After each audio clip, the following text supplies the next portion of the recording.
Southwest 3rd, and our numbers show there are about 2,100 bus boardings in that area, or there are 2,100 bus boardings or either getting on or getting off, 3,100 bus through riders, 2,500 bikers, because the Hawthorne Bridge is one of our biggest biking bridge, 7,300 auto trips. So begin getting questions about the impacts of the Main Street closure. How long? Well, we're working on this on a day-by-day basis, like mayors across the United States. I think that I read on the web last night, there are over 300 of these kinds of protests across the United States, and it's a balance between upholding the law of freedom of speech and also keeping the city moving, keeping the city operating. So am I to assume that if I go out and break the law, speed, get a ticket, do something illegal, I get a pass too because all these people do? No, I mean, let's say you get pulled over by a police officer. The police officer has discretion on whether to write you a ticket, a written warning, or just give you a verbal warning. And, it's that kind of practical approach that, has worked across the country, and it's that sort of practical approach that I'm using here. Police have said they won't take action on Main Street without the cooperation, and they say that's a directive from you. So I would ask you, who's in charge of Main Street right now? Well, the city is in charge of, the city government are in charge of the entire city. This is an occupation, it's a demonstration, a protest. They're exercising their free speech rights. I have a responsibility to uphold that. I also have a responsibility of keeping the city moving and, to maintain the rights of everybody else and to minimize impacts. Main Street is, it seems maybe to the outsider as a small little street, but it's a significant street with 8 bus lines, and it's one of our #1 bike streets.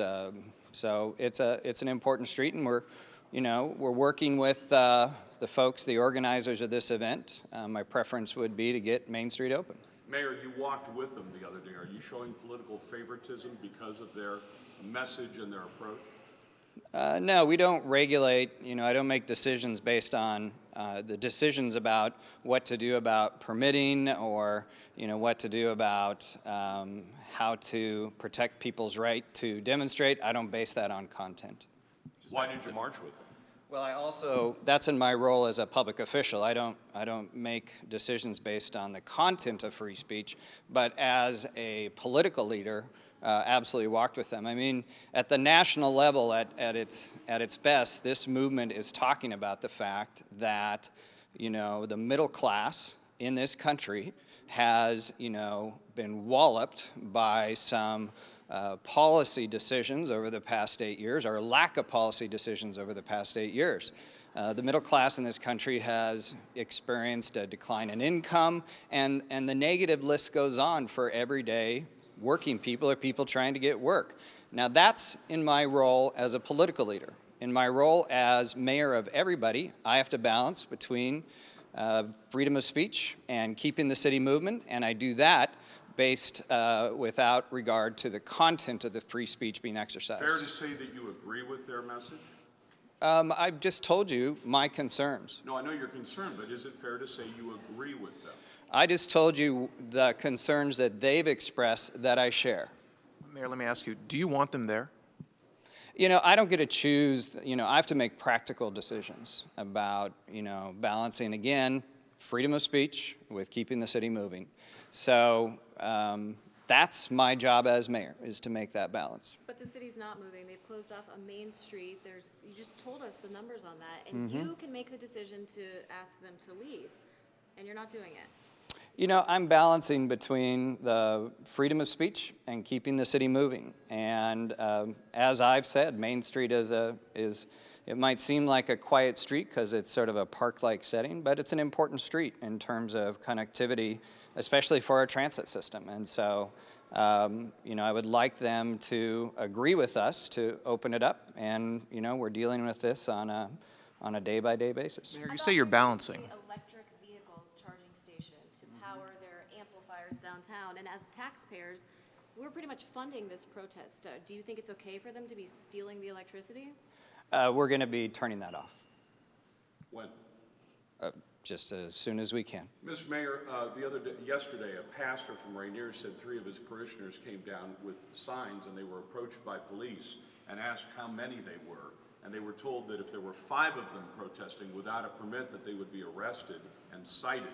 How do you answer that one group of people of hundreds is allowed to break the law, but the police actually threaten arrest against 3 people standing calmly on the opposite side of the street to answer that protest? I'm happy to follow up on that if you give me the contact information. The Tea Party sent out a release about 10 minutes ago saying that they got treated differently, that they've seen a disparity in terms of how this group has been treated compared to how they were treated in last year. Are you treating this group differently than the Tea Party?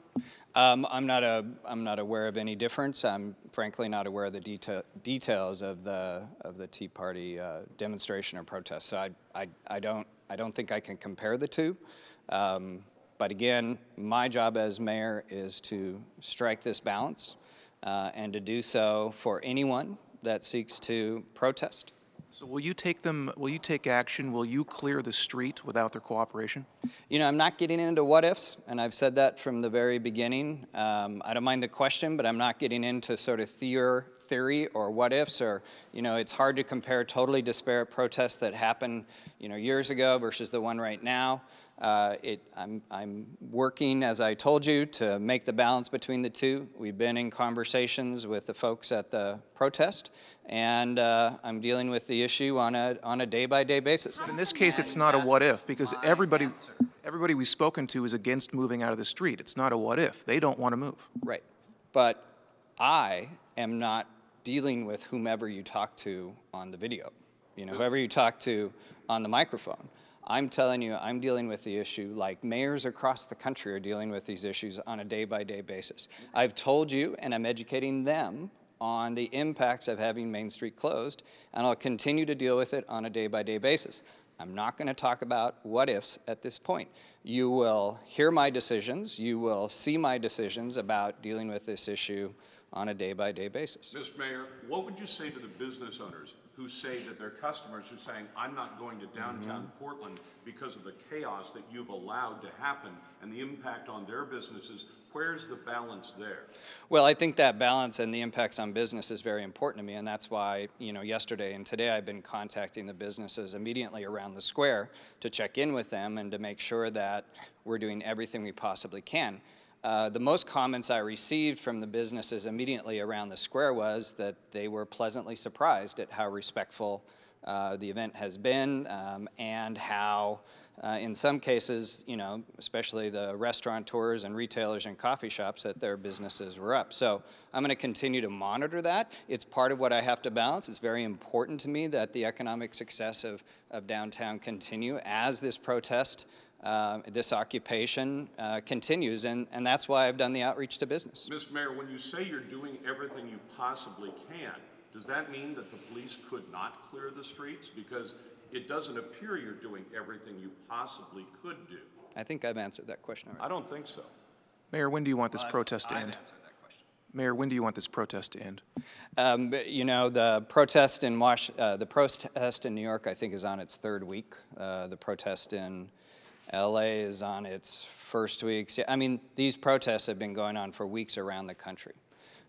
So, you know, it's a day-by-day thing. But do Are you you want it to end now? It's I'm taking this protest and managing this protest on a day-by-day basis. I have to balance the right and the legal right of their free speech with the practical concern of keeping the city moving. But they're Mr. Mayor, breaking there the is no law. legal. They're breaking the law. They're violating noise ordinance, and they're camping, and you're allowing that to happen. Well, you know, there is discretion of enforcement, just as I described. You get pulled over for a traffic ticket. The discretion of the police officer is to write you a ticket, write you a warning, or give you a verbal warning. Or if they even see you breaking the law, to not pull you over at all. That is a metaphor for we also deal with day-by-day issues like this in a practical way as well. We have that discretion. It does not mean that all laws are abrogated, far from it. When you get a verbal warning from the police officer, it doesn't mean you